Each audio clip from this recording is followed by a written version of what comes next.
Well, as a Jew who grew up celebrating Christmas and not really having like a strong religious background, as I became a father and my son was growing up, I felt this really strong urge to give my son a foundation and sort of find my own relationship with religion and God, and I was looking for an entertaining way to do it. And this idea occurred to me about a guy who sued God, and I thought that was a really funny framework to take us into exploring sort of deeper questions. And I had it was something I could really sort of pour my heart and soul into when I was writing it.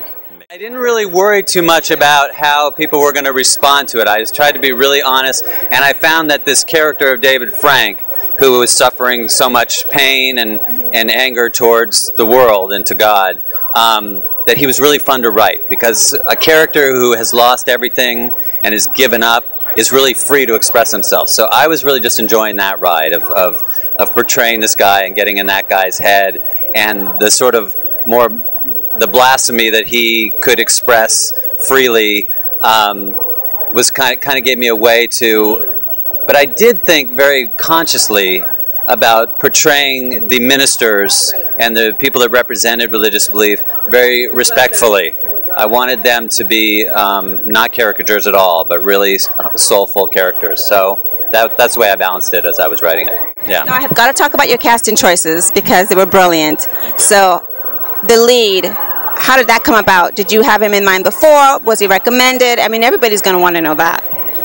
Henry Kuzik from I knew him from Lost, and I love him. He's super charming. To be honest, he was not my original concept of who David Frank was, but when he was presented to me, it immediately made total sense that I needed someone, especially for that character, who was going to take us into some squirrely, ticklish places, that he had the charm and the poise to carry that off, that we could follow him on that journey, and Ian was amazing. Okay. One more question. What do you want audience to come away with after seeing this film? What I really hope is that this film is very enjoyable to watch, and that when you leave the theater, when the lights come up, that it stays with you, that it gets under your skin, and that you're talking about it on the way home or at dinner afterwards, and that you're thinking about it the next day. Because I think the questions that get raised in the movie are very universal. Like, we've really found that it just strikes a chord across the board. And I love movies that stay with me and that make me think about stuff. Well, I love the film, and I'm talking about it every day to everyone I know. So, Frank versus God, go get it. Okay, thanks. Thank you, Joy. Everybody is so excited about this film. Very excited. I'm seeing it tonight for the second time. Okay, I haven't seen it yet on the big screen. This is my first time, so. Well, you know, the first question, of course, when you read the script, what was your first thought?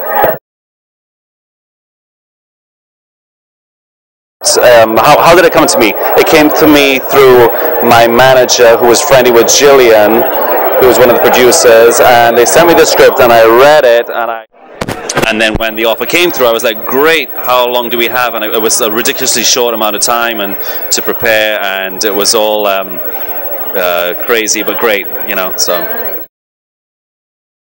I was looking for the peaks and troughs, so there's never just, you know, and the character does go through a lot of changes, and just trying to color it in as honestly as I could.